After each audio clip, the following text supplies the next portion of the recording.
সিলেটের সীমান্তবর্তী এলাকা গোয়াইনঘাটের বিছানাকান্দির একটি খাল পার হয়ে অবৈধভাবে দেশে ঢুকছে ভারতীয় গরু। এভাবে প্রায় প্রতিদিন চোরা কারবারিরা নিয়ে আসছে ভারতীয় গরু। জৈন্তাপুর, কোম্পানিগঞ্জ, কানাইঘাট, জকিগঞ্জ উপজেলা দিয়েও আসছে ভারতীয় গরু। চোরাই গরু আসায় বিপাকে খামারি ও ব্যবসায়ীরা। খামারিরা জানান, একটি গরু লালন পালনে 20 থেকে 25,000 টাকা খরচ হয়। এবার হাটে দাম ওঠা নিয়ে শঙ্কায় তারা। ঢুকলে তো আর অবস্থা খারাপ, কম দামই দিব ভারতীয় মাইগিলে, কারণ রাজশাহীর যে গরু যে দামে আর ভারতীয় দামে তা 20,000 টাকা ডিফারেন্স থাকবো। ভারতীয় বেশি তো আমরা কিছু মার খাইলাম, আপনার দেশি গরু দাম কমে গেল। আপনার আমরা দেশেও যা গরু আছে কুরবানি থাকবো, আরো ভারতের গরু আমরা নিষেধ আইতো না। চোরা কারবারিদের এই অবাধ আনাগোনা থামাতে সীমান্ত এলাকায় দিনে ও রাতে টহল জোরদার করেছে বাংলাদেশ বর্ডার গার্ড, বিজিবি।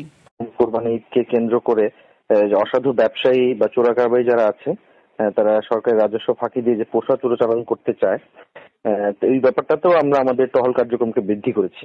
আমরা আমাদের দায়িত্বপূর্ণ এলাকার মধ্যে চোরাচালানি যে সম্ভাব্য রুটগুলো সেগুলো আইডেন্টিফাই করছি এবং ওই জায়গাগুলোতে আমাদের অতিরিক্ত জনবল নিয়োগের মাধ্যমে আমাদের এন্টি স্মাগলিং তৎপরতা বৃদ্ধি করছি। ওয়ালটন টেলিভিশন মাত্র 25,490 টাকায় পাচ্ছেন গুগল টিভি। চলতি বছর সিলেটে কোরবানির পশু রয়েছে 3 লাখের বেশি, আর চাহিদা প্রায় 3.25 লাখ। চাহিদার তুলনায় কোরবানির পশু রয়েছে বেশি। পাশাপাশি চোরাই ভারতীয় গরু আসা থামাতে না পারলে হাটে গরুর দাম আরও কমে যাবে। এতে লোকসানের আশঙ্কা করছেন খামারি ও ব্যবসায়ীরা। মাছরাঙা, নিউজ ডেস্ক। সিলেট মৌলভীবাজার ও মেহেরপুর সীমান্ত দিয়ে ফের 172 জনকে পুশিন করেছে বিএসএফ। গতরাত থেকে আজ সকাল 8টা পর্যন্ত সিলেট ও মৌলভীবাজার সীমান্ত দিয়ে পুশিন করা 153 জনকে আটক করেছে বর্ডার গার্ড বাংলাদেশ। বিজিবি 52 ব্যাটালিয়নের অধিনায়ক লেফটেন্যান্ট কর্নেল মেহেদী হাসান জানান, মৌলভীবাজারের বড় লেখা উপজেলার শাহবাজপুর সীমান্ত দিয়ে 79, পাল্লাথল দিয়ে 42 এবং সিলেটের বিয়ানীবাজার উপজেলার 9 গ্রাম সীমান্ত দিয়ে 32 জনকে পুশিন করেছে বিএসএফ। এদিকে মেহেরপুরের মুজিবনগর উপজেলার সোনাপুর সীমান্ত দিয়ে শিশু সহ 19 জনকে পুশিন করেছে বিএসএফ। আটক ব্যক্তিরা নিজেদের বাংলাদেশি বলে দাবি করেন, বিভিন্ন সময় অবৈধভাবে ভারতে যায় তারা বলে জানান। এদিকে জাতীয় পরিচয়পত্র না থাকায় তারা বাংলাদেশি কিনা নিশ্চিত হওয়া যাচ্ছে না বলে জানান মুজিবনগর থানার ভারপ্রাপ্ত কর্মকর্তা।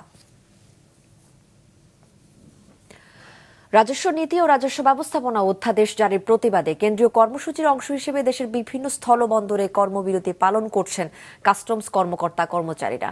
কর্মবিরতির কারণে যশোরে বেনাপোল কাস্টমস হাউসের শুল্কায়ন কার্যক্রম বন্ধ থাকায় একদিকে যেমন সরকার রাজস্ব হারাচ্ছে, অন্যদিকে আর্থিকভাবে ক্ষতিগ্রস্ত হচ্ছেন আমদানিকারকরা। চাঁপাইনবাবগঞ্জে সোনা মসজিদ স্থলবন্দরে কাস্টমস ছাড়পত্র না পাওয়ায় বাংলাদেশে প্রবেশ করতে পারেনি ভারতীয় পণ্যবাহী ট্রাক।